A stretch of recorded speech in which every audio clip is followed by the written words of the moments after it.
تھا کہ شہید ذوالفقار علی بھٹو نفرت کا سیاست نہیں، امید کے سیاست پہ چلتا تھا. شہید ذوالفقار علی بھٹو انتشار کی سیاست نہیں، یکجہتی کی سیاست پہ یقین رکھتا تھا. شہید ذوالفقار علی بھٹو اس ملک کو آپس میں نہیں لڑواتا تھا، اس ملک کو جوڑتا تھا.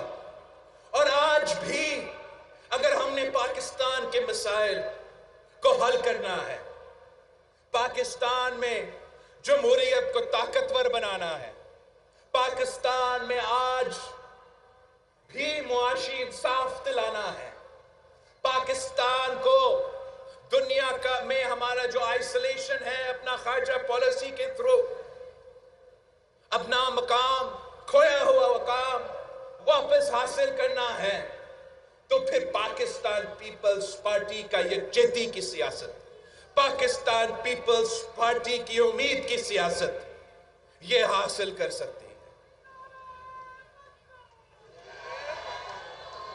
ہم تو اپنے ذات کی سیاست نہیں کرتے، اپنے عوام اور اپنے ملک کے لیے سیاست کرتے ہیں. یہ جیے بھٹو کا نعرہ لگاتے ہوئے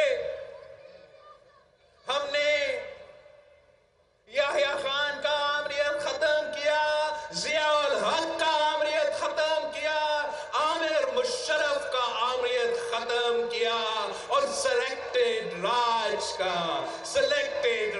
کا خدا حافظ کہہ دیا. خدا حافظ.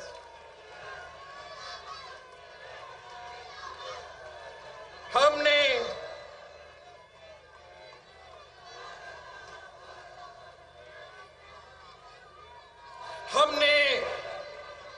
اس قسم کا قیادت دیکھا ہے جو شہادت قبول کرے، جو پھانسی کے پھندا پہ چڑھے، مگر اس وقت بھی نفرت کا سیاست نہ کرے، اس وقت بھی انتشار کا سیاست نہ کرے. ہم نے اس قسم کا قیادت آج کل کے نوجوانوں کو بتایا جاتا ہے، غلط بتایا جاتا ہے کہ جو لیڈرز ہوتے ہیں وہ یو ٹرنز لیتے ہیں. ہمیں تو قائد عوام جیسے قیادت چاہیے، ہمیں شہید ذوالفقار علی بھٹو جیسے شہادت چاہیے، جو شہادت بھی قبول کرے، جو شہادت بھی قبول کرے مگر اپنا موقف سے پیچھے نہیں ہٹا، یو ٹرن کبھی نہیں لیا.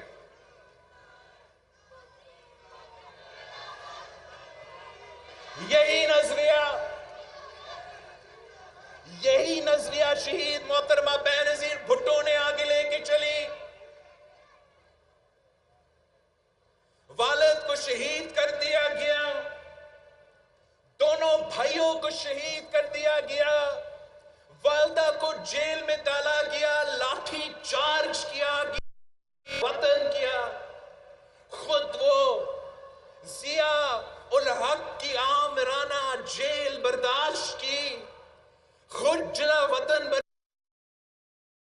شوہر کو 12 سال سیاسی کا سب سے لمبا جو سیاسی قیدی رہا ہے وہ شہید محترمہ بینظیر بھٹو کا آصف زرداری.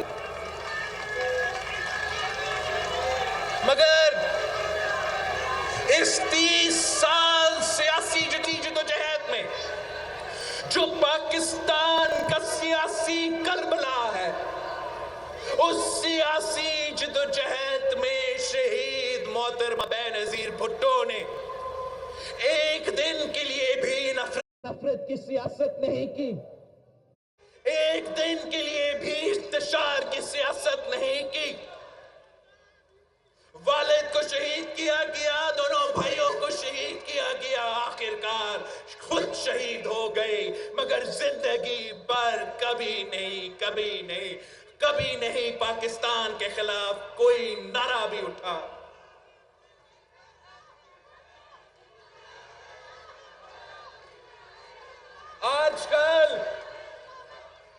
آج کل لوگ انگلی کٹا کر شہادت کا منزل حاصل کرنا چاہتے ہیں۔ اس ملک میں سیاست اگر کرنی ہے تو شہید محترمہ